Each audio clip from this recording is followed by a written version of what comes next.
Hello and welcome to another episode of Codo Cinema, the podcast show where I talk about movies. I'm your host, the man, the myth, the legend, Mark Codo, aka Codo Man. So, you guys are probably wondering what episode is. Wait a minute, hold on a second. What am I doing here? Normally I'm here on Thursdays recording the episode, just so you know.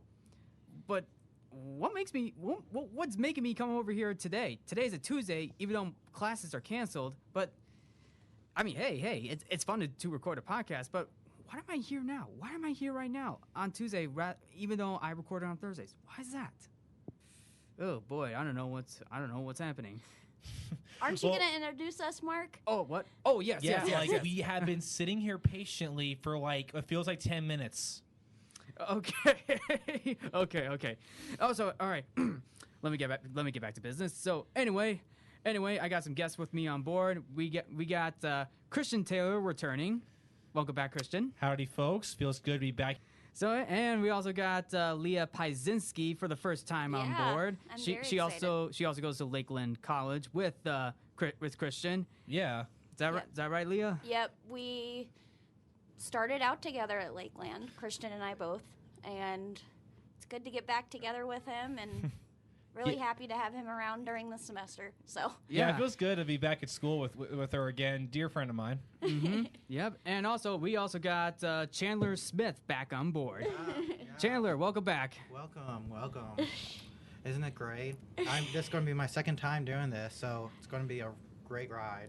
Yeah, your second time since the discussion we talked about for Chris Pratt voicing Mario in the other episode. That was so silly. I don't get it. Why? Who acted as Mario again? Yeah. So anyway, so we got a big crowd today, and there is one film that we're gonna talk about since this is an unofficial episode.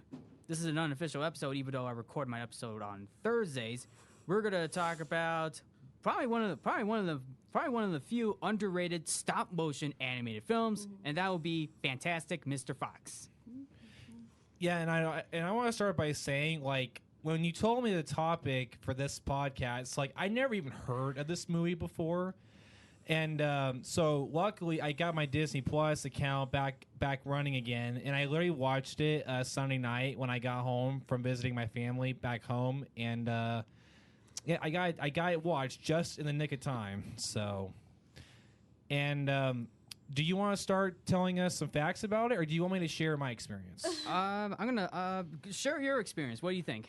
Okay, so like I said, I had never heard of this picture, but going into it, I think I remember seeing trailers for it on TV back in the day before it came out, and honestly, it was a lot different than what I was expecting. The amount of important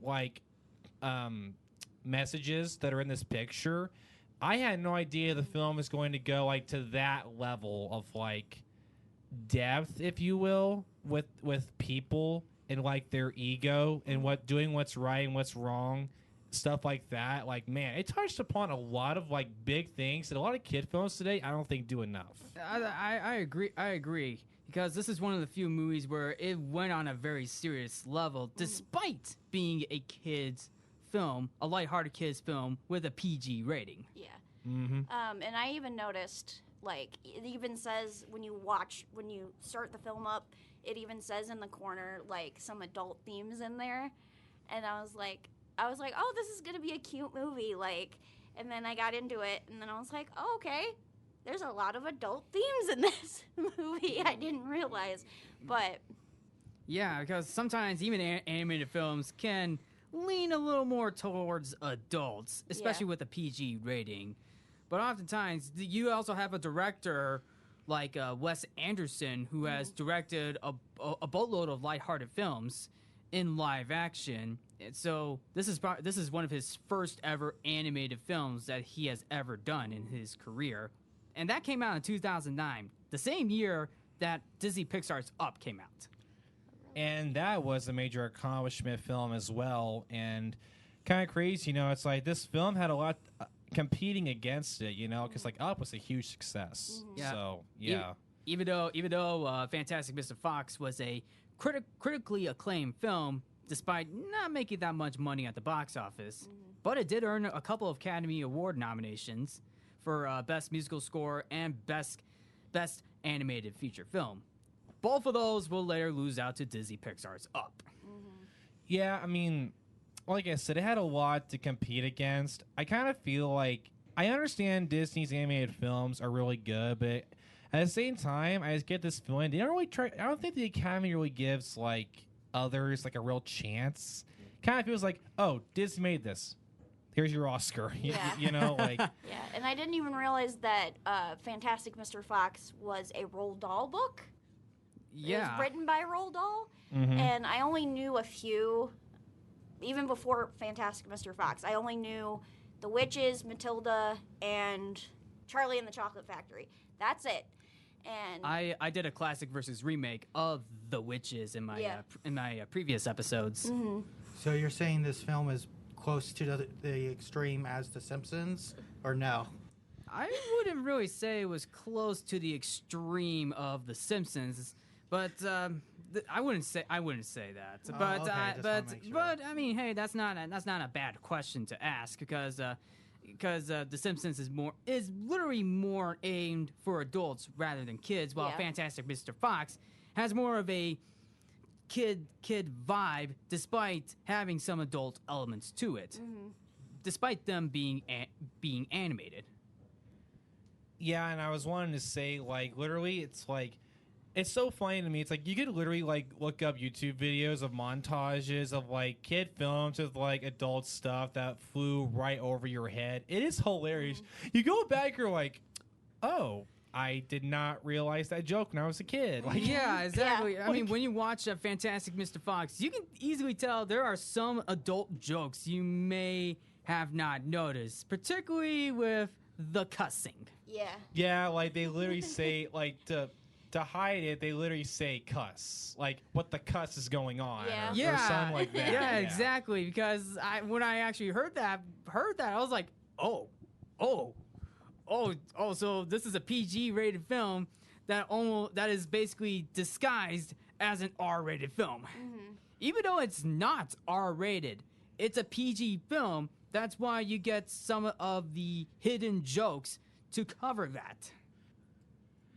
What the fox says? Is that what you're talking about the music video, yes, right? I'm talking about the music video.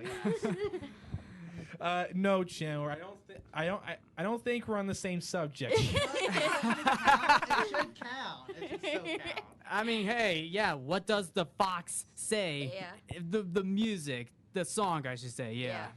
But anyway, speaking of Fox, let's talk about the film Fantastic Mr. Fox. And like you said, Christian, the themes in this are pretty obvious, particularly on Mr. Fox's side, because Mr. Fox, an animal that he is, likes to hunt down, turkeys, squab, chicken, and whatever else that a fox can catch. Yeah, and it's like right away going into this, like I was trying to study his character while watching this, and right from the get-go, during the first like 20 minutes, if you will, I could tell right away there was a lot of things about him. Like, number one, he's really like ego-driven. He thinks he's like the very best at what he does, which is, stealing chickens, stealing stuff from people, killing other small animals so he can feed his family and everything. He thinks he's the very best, and no one can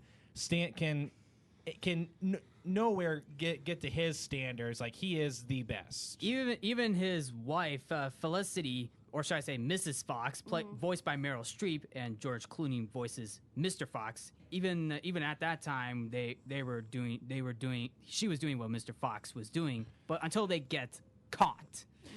Yeah, like that whole scene, I was kind of confused at first. Like, okay, they got caught, so what happened after? But apparently, he reveals later on in the film they dug their way out of the cage. Yeah, I mean that was like a nice little reference to the beginning of the film, because I mean, well, of course we all know they dug out, but then like years later they're in a hole having a kid. Yeah, and so that was the main thing I noticed going into this. And like the other thing is he's very like opinionated of himself. Like, he doesn't really listen to the advice that anyone else gives him. It's like he thinks he's right on everything, and that he always knows what to say and do at every moment. You know, like that kind of stuff. Yeah. Yeah, even the Badger himself, voiced by Bill Murray, tries to talk him out of Yeah. that, particularly when they were buying the new house. Yep. Yeah.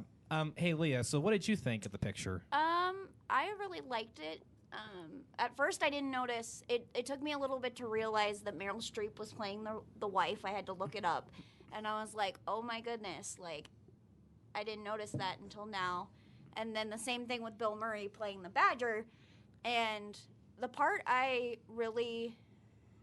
to go off of what you said, Christian, about Mr. Fox being kind of this egotistical, like, I'm right all the time and know what I'm doing. It's when they're first getting ready to steal, I think it's the chickens, and they're like, "Oh, beagles like blueberries," and they stick this stuff in the blueberries, and they're like, "Oh yeah, I know everything about the beagles." I know what you're talking about during the first heist, but it was with a but Mr. Fox was with a possum. Yep. And also, just to give you all a heads up, since I mentioned Bill Murray has collaborated with Wes Anderson on almost all of his films, by the way. So just to let you all know. Oh. Well, I don't have much to say after I said what the fox said. Music video thing. I mean, have you never not seen that music video, Mark? I have heard of it. I've heard of it, but I've listened to the song. But I don't think I've seen the music video, That would Chandler. be good incorporation into this. Okay, it's Fox related. We'll let it slide. Okay. All right. Since it is Fox related, although that would be pretty funny because Yeah. it's pretty fantastic. Yes. That's a good one. That's a good one.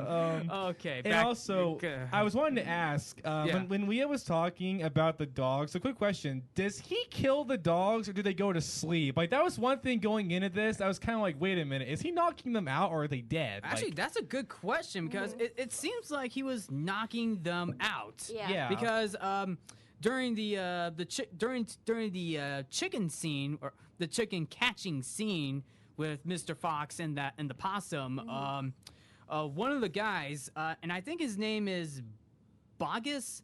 I'm pretty sure that's his name because the farmers, there are three farmers: Bogus, Bunce, and Bean.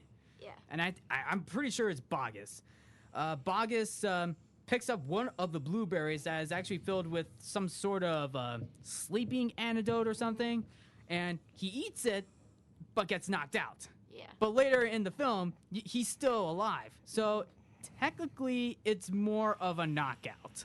Okay, because, like, what got me confused, the dogs, like, their eyes did the X thing that, you know, that symbolizes that people, when they die. So I got confused, I think. It almost looked like stars to me. Was it stars? Maybe it was. Yeah. But, yeah, like, the guy who accidentally took it afterwards, like, he came back alive. So I'm assuming the dogs are probably okay there, too. Yeah. So yeah, that's pretty much. So yeah, and by the way, one of the dogs also got trapped by Mr. Fox during the goose during the goose catch. Yeah, like, that was such a creative, like, camera shot. Like, you see the different, like, TV feeds. You see him reach over, pulls the rope, and you see the camera in the far right. The cage falls, and then the dog wakes up. I was like, what the? I thought that was hilarious, especially when the next morning Mrs. Fox noticed that the pantry is full of food. Like, she knows something is up. Yeah, and the other thing that really drove me crazy, it's like after the first heist, when she finds one of the chickens in the pantry, like Mr. Fox forgot to take the label off of it. So yes, she's like, wait a minute, why does this have that one guy's logo company on? He's like, I don't know, they must have left it there when I bought it at the store. I'm like, dude, are you serious? You're supposed to be this master thief, and you forgot to take the logo pin off. Like, really? That bugged me so much. Like, come on. I mean, it's hilarious too. Yeah. I mean, the humor in this film is outstanding. Yeah, like, I'm trying to think. Like, I think it's like humor. Definitely the scene when the first guy accidentally took the knockout stuff. Yeah. And I'm trying to think. Leah, can you think of any other like funny moments?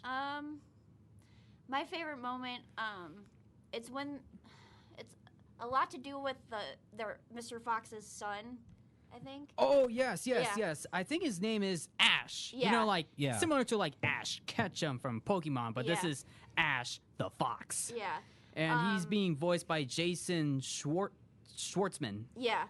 And my favorite scene is, I mean, he has good moments. I love the whole story behind the son and him not wanting to go into, I guess, not go into the family business, or like, I can't remember. Well, I think the fact is that he is jealous. yeah. He's more jealous in Than this anything. film, but he does get better towards the end of the film. I think this is also the fact that Ash's cousin named Christopherson was also coming over. Yeah. And, And Christopherson was a lot, how should I say this, successful than what Ash is doing. yeah.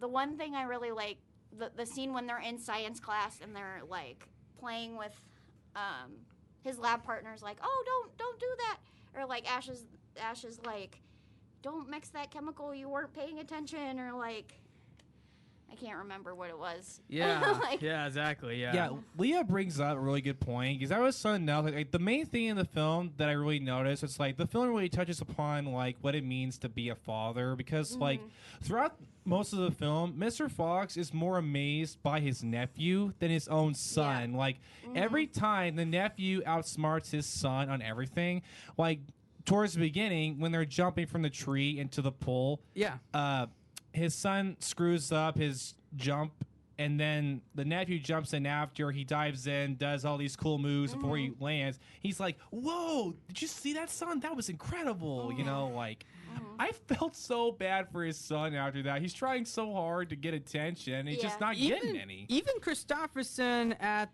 one of the games, I forgot the game. It was during one scene when they were at a. It was at a what game was that? I totally forgot what it was. That was another thing I was wanting to bring up. I can't remember the exact name of the game, but I think it was supposed to be like another version of like football in a way. Kind of like football, baseball, cricket. Those three combined. I mean, I totally forgot what it was. I mean, I'm trying to think off the top of my head because Christopherson took over for Ash during that time. Would it be Wii games or like Wii? What is that? What is that? No, it was actually a actual sports competition. It wasn't a video game of anything. So No, Chandler, I don't think they have Wii's in this universe. That doesn't mean anything. no, but anything. What do you think so far, Chandler? I mean, pretty good so far. It's okay. I don't think it would. I don't know. I think it would be kind of generic for a anime, but that's just my opinion. Well, it's stop motion animation. Stop motion. Yeah, like I mean, anime and a film like this, it's a lot different because like I feel like as anime, that's like hand drawn stuff. Like Mr. Fox, it's kind of like one of those films you don't see much anymore. Yeah. Like, this is real like stop motion stuff.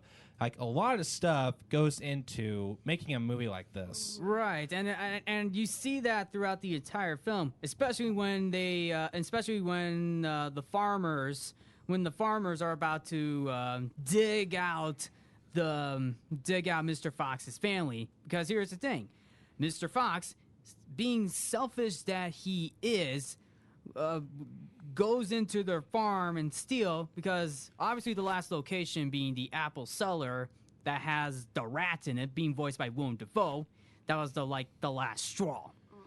Yeah, because like he steals stuff from all three big companies at once so he could sell them to make money for his family, because towards the beginning it's shown that they're very poor, they're living underground, they don't have like a real house, you know, so he wants to do something about it, you know, but not in the good way.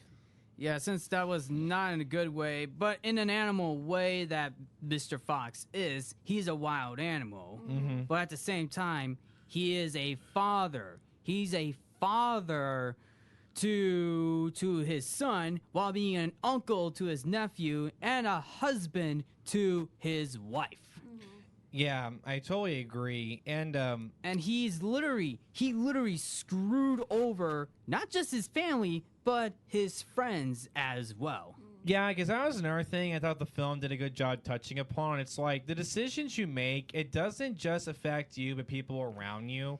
Like, there are consequences for the things that you do, you know? Like, that's why if you're going to do something, really think it through, because, like, when you watch this, it kind of makes you wonder, did he think about, like, wait, are there going to be consequences if I steal from these three companies all at the same time? Yeah, you know? because the whole thing started out by the farmers deciding to go on a revenge spree to dig out Mr. Fox. And by the way, one of the farmers, Mr. Bean, technically not Rowan Atkinson's character. I'm talking about Bean the farmer, being voiced by Michael Gambon, comes up with the plan to dig out Mr. Fox. But all he did was he shot off his tail, Mr. Fox's tail. And why did I say Mr. Bean? Because technically that's the name of the character in Fantastic Mr. Fox, Bean, but not Mr. Bean. Yeah. Right. I mean, hey, it still works. Yeah, that still works.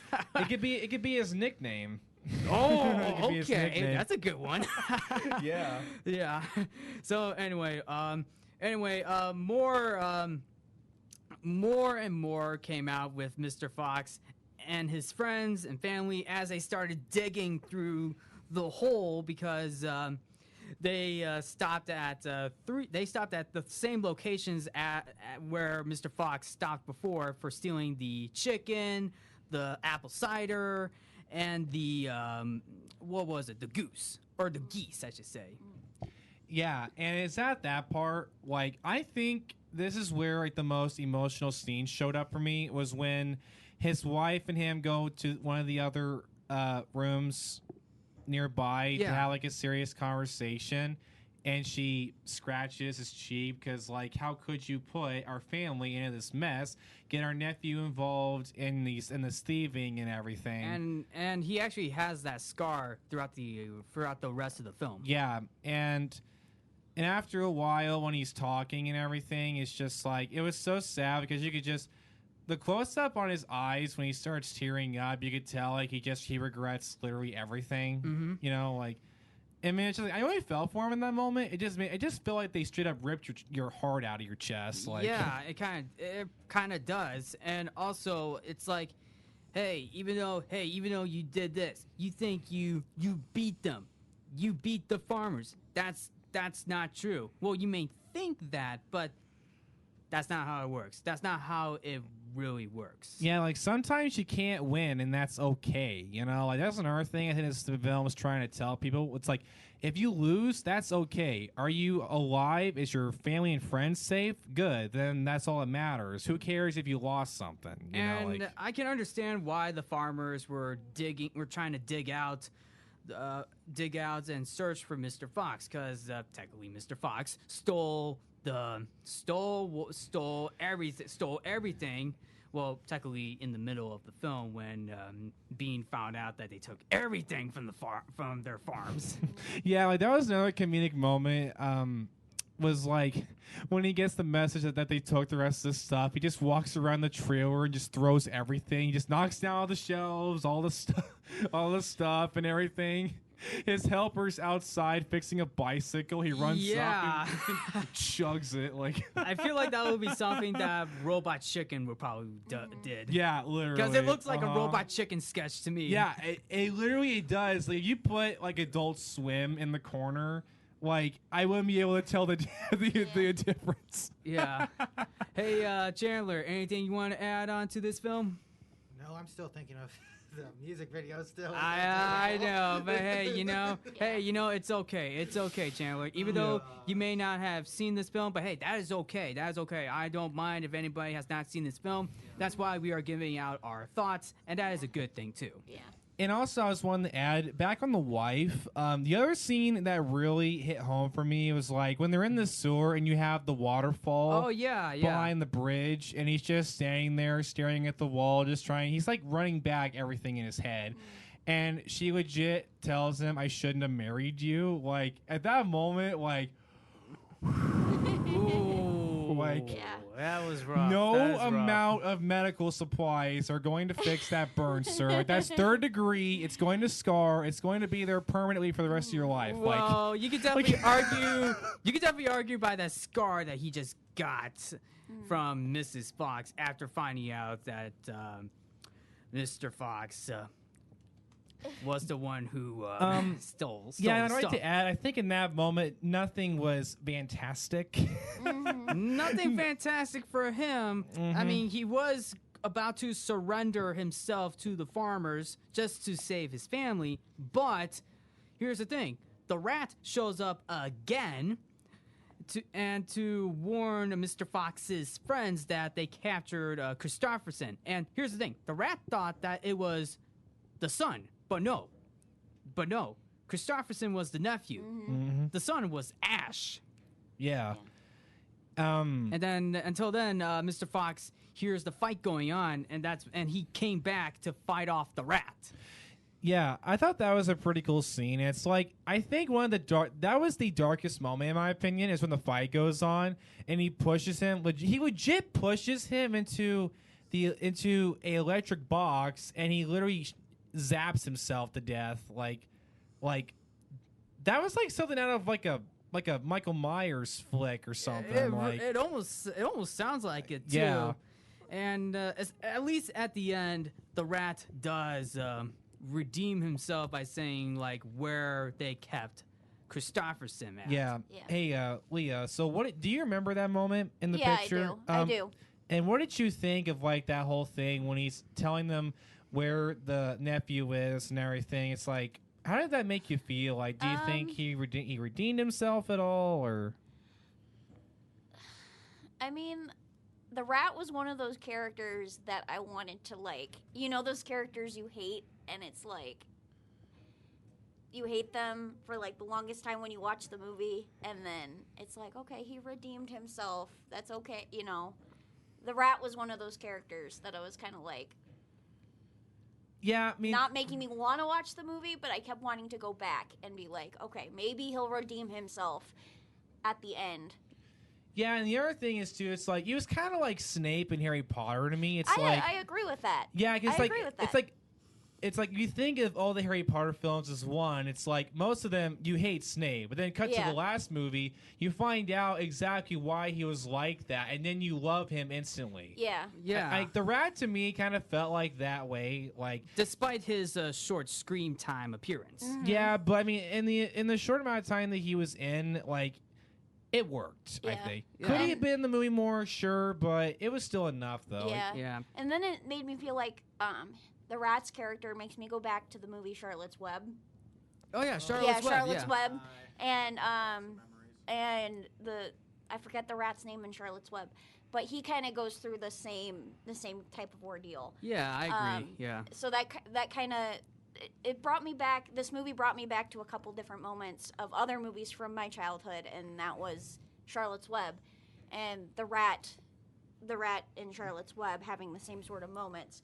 So Yeah, like, doesn't the rat in that film, like, correct me if I'm wrong, doesn't he help bring Charlotte's babies back? yes, He does. Yes, yeah. he does. That's what I thought, because I watched that long time ago. That was when a I long a kid, time ago. Yeah, Mhm. yeah. I totally agree. So anyway, going back to Mr. Fox, I like how at the end they all the animals decided to team up to take down the farmers and rescue Christopherson. yeah. Yeah, and that was a cool moment for me. It's like, and that was another like big important message. It's like when you stand together as like a team with like your friends and community, you can achieve anything. You know, it's about working together and standing up against the evil. Like, there are so many films you could think of that does that for you, and I like that message a lot because I like standing up for people. So to see stuff like that, it's awesome. I love that. Yeah, I actually like that too, especially when they get to get into town. the farmers are there, and Mr. Bean was like wondering what's going on. Like, what is going on? He was wondering what is going on because Mr. Fox tossed up a pine cone that is actually burnt, and they started burning down the town. Yeah. That was such a cool moment. It's like, were the pine cones supposed to stand for like a hand grenade or something? Was it like symbolizing that? Like, I think so. I think so, yeah. Yeah. Because they did that again in The Hobbit, in the first Hobbit film, where they actually did light up the pine cones, like fire them up. Yeah. So that they probably did something like that too. So anyway, I also like how going into the courtyard where they're rescuing Christopherson, one of the dogs is there, and somehow Mr. Fox realizes that one of the dogs has rabies. Yeah, well, actually, because the film did this really cool trick. It's like show, don't tell.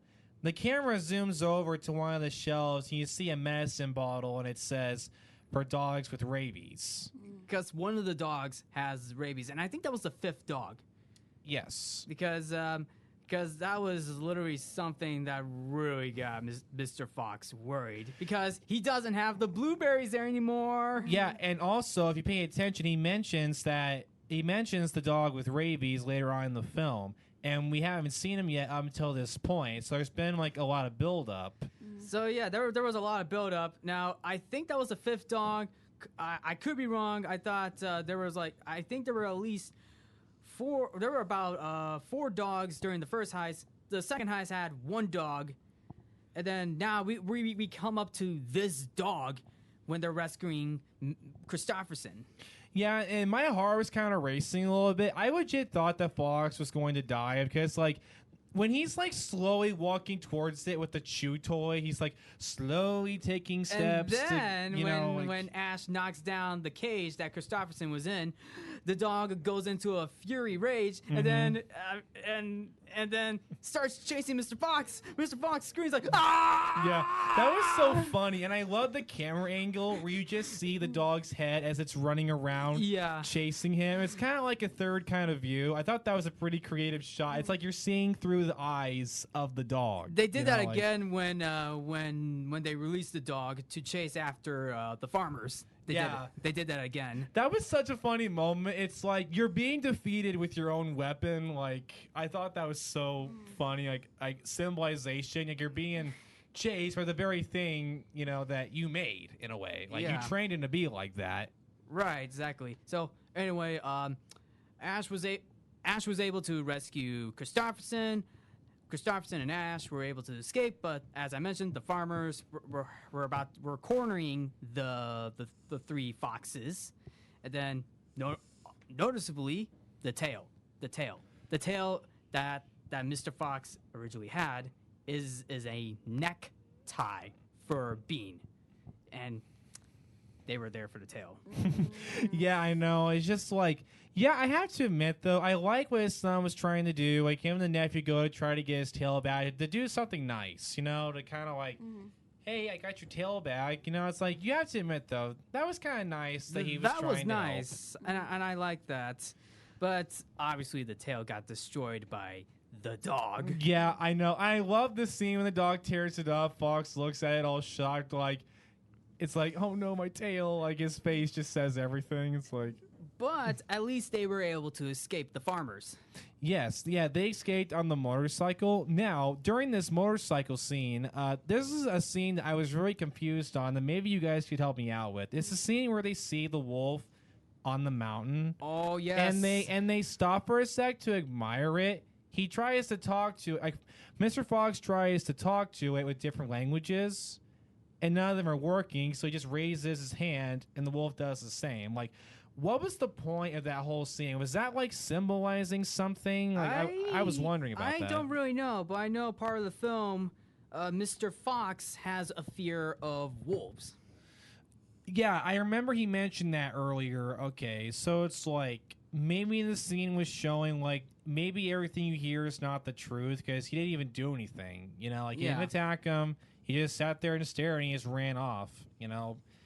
It was still a cool scene, though. Like, they all admired the wolf. They all said good luck, and he just kept on walking, so... Yeah.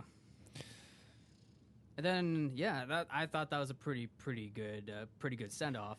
Yeah, I think so too. And like I was saying, It's a little confusing too, but at the same time, you have to admire it. Oh yeah, definitely. Yeah. So anyway, end of the film. Technically, there's no home for them. Basically, they were in the sewers. But at the very end of the film, they were able to go up into a grocery store, and they were able to go up to a grocery store and have like a little feast up there. Yeah, I thought that was pretty cool too, and I thought it was such ironic that when the camera zooms out of the building, it's all three of their names at the same time on the store they were robbing. Yeah. I thought like sweet justice, sweet justice. You know. Hey Chandler, what do you think? Sweet justice? What sweet justice? I think it's the store. Yeah, the name of the store. Yeah. It's like a SpongeBob instead of Sweet Victory. Yeah. It's yeah. Yeah. I wish we could taste justice. Oh. Oh, I don't think boy. that's a real thing. I don't know. Yeah. I mean, yeah, but you know, hey, at least they were feasting, and they were feasting, but at the same time, they're being thankful that they were able to stick together as a family, and I think that's a pretty good message to take from this film. Hey, you might have screwed up, and you need to know something. Your friends or family are there for you. We're sticking with you, and I think and they are thankful that they were able to get out alive. Yeah. And they were able to like. Now they're able to be free and enjoy the festivities in that grocery store. Yeah, and also when I watched that ending scene, it's like I really liked that message because like I'm trying to think. It's like it's kind of like one of those situations like what do you want and what you need, you know? Because Fox thought he needed to do all these things, but at the end of the day, it's like he already had everything he needs. Yeah. He has a family that loves him. He has friends that care about him too. It's like, what more do you need in your life? You know, that was another thing. It's like want versus need, if you think about it. And I think that was a good takeaway for this film too. And I think for the farmers, were definitely the same as well. I mean, we don't really see the farmers anymore not after that one news story. Yeah, like they're still waiting for him to come out of the sewer, but they don't realize that they found an alternate route to get out. So it's like they're never gonna find them. So, so I guess that is it for the two. Yes. So technically, they're basically done. So it's like, well, hey, he got away, but you know what? Just accept your fate. Yeah, definitely. Couldn't agree more. Chandler, what do you think? What does accept your fate mean? I think it means, well, you come to a point. I think it means you come to a point where you can't really do this anymore. Yeah, because like basically a mission. I mean, a lot of people accept their fate, and sometimes the movie just keeps on going, and you can't accept the fate. You know, maybe there's a sequel to it. I mean, I don't think there's no sequel to this. Yeah, unfortunately there isn't. Like, I actually read that a lot of the fans wanted a sequel, but it just didn't happen. But I mean, like, this is one of those films. I don't think it needs a sequel necessarily. I mean, it kind of wrapped up things pretty well, in my opinion. But yeah. Should do a movie on what the fox says. No, the that's music the video. That's the sequel. Like it's like the first film's like all serious and everything. It's like the sequel's a musical. Like let's change genres, guys. Let's make this one, the last one, too serious. Let's go like musical, more comedic. Yeah. You know, let's try. Let's make it fantastic. Yes, yes. Hey! At least Fantastic Mr. Fox, I will say this, is a fantastic film. Yeah. Especially with Wes Anderson, because this is actually Wes Anderson's first ever animated film that he has ever done. Now, he did use some animation for one of his earlier films, but only for a brief moment. Fantastic Mr. Fox is a fully animated, stop-motion animated film that he has ever done. And he continued to do that with Isle of Dogs. That's what, okay, all right. I didn't realize that was a Wes Anderson film until you said something. Yeah. Because I know that came out, Isle of Dogs came out a few years after, few years after. Years. Years after Mr. Fox. So I didn't realize that was a Wes Anderson film until you just brought it up. So. Yeah, I mean, hey, it's very impressive too. Mm-hmm. But anyway, what'd you say? I'm not the only one lost. Oh, you're not the only one lost. Okay. Yeah. So, yeah, I think we'll wrap up right here. I mean, last thoughts of the film. What did you all think? Well, overall, I thought this film had a lot of very important messages, like I said before, and the animation and everything. I thought was also just really top tier, very creative shots, and all around, it's like I think this would make a good Thanksgiving picture, honestly. Like I believe so, yeah. Because like it's not officially a Thanksgiving film, but I think it had a lot of Thanksgiving-ic things, in my opinion. Because it has this big theme of love, of friendship, and family that I think could show this at Thanksgiving. It would fit perfectly, in my opinion. Yeah. And also, foxes are kind of natural. It also kind of brought into the point of foxes are like natural-born hunters, and also that, you know, like Mr. Fox kind of he wanted to use those natural instincts, but a lot of the other characters are like, no, you can't really do that. So yeah. So and yeah, I agree. Chandler, you think you want to see this film too? I don't know if I'd want to see this film. The main thing is I like the thought of family, like how it's bringing people together with that part of things. So whether you're, I don't know, a child or older, you'd be related to the film to some degree. So. And also, I wanted to bring something else up. I felt this Meryl Streep. She has a lot of different good roles, but I felt like the wife, Mrs. Fox, was a pretty good role for her. Yeah. So especially with George Clooney as well. I thought that was pretty good as well. That was one thing I wanted to give a quick mention. It's like this film had a big cast in the voice department. It does. Like, it literally really does. And plus, Wes Anderson has collaborated with a lot of actors in his previous films. I mentioned Bill Murray, who appeared in almost all of his films. Jason Schwartzman also appeared in a number of his films, including Adrian Brody. Adrian Brody was the mouse as one of the animals in this film. And also Owen Wilson also plays the coach. It was during that football, baseball, cricket-like game. You know what's funny? Going into this, before I looked up the cast list, the only voices I recognized, he was the only voice that I recognized.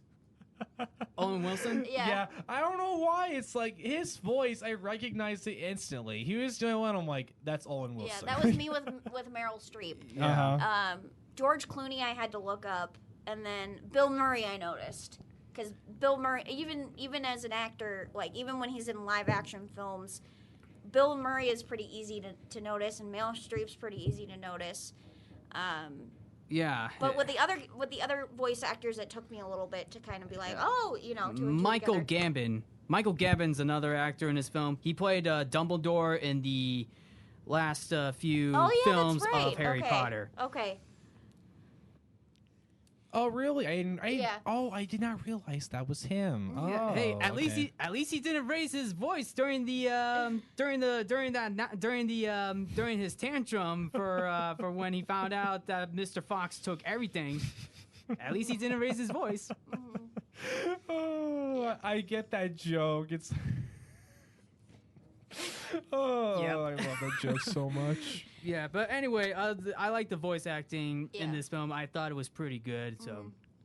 So anyway, I know it's a shame that it didn't win Best Animated Feature, but hey, you know, you can't always win everything. But I believe this film deserves attention. Yeah, I believe it does too. Yeah, because I think a lot of people are quote sleeping on it, if you will. Because the thing is, it's like I had no idea this film even existed until Mark told me about it. Yeah. It's like one of those things. I think it would do better if more people knew it existed. You know, because like part of me wonders if like bad marketing played into it not being well known, because your marketing plays a very important step when promoting a picture. Yeah. So I kind of wonder if that had anything to do with this kind of thing. 'Cause Maybe it did. I mean, I don't know the exact details of that. But other than that, I think we'll wrap it up right here. Yeah. So anyway, hey, thank you all, Yeah. thank you all for joining.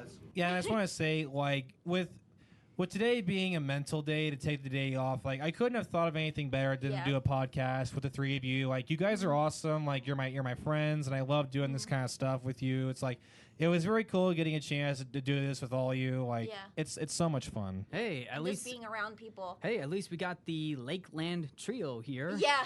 Yeah, it's like, it's so funny to me that all three of us ended up at this school. It's like, did the stars align for this to happen? I mean, like, yeah, but here's the thing. I'm from the Chicagoland area, Naperville. Yeah, Naperville. I mean, hey, and it's also nice. I'm collaborating with fellow TV and radio students here at EIU, including from Lakeland as well. Yeah. So yeah, that is really something right there. So anyway, thank you for tuning in to Codo Cinema. I'm your host Mark Codo, aka Codo Man. I'm Leah. I am Christian, and Chandler. Remember to watch movies, stay positive.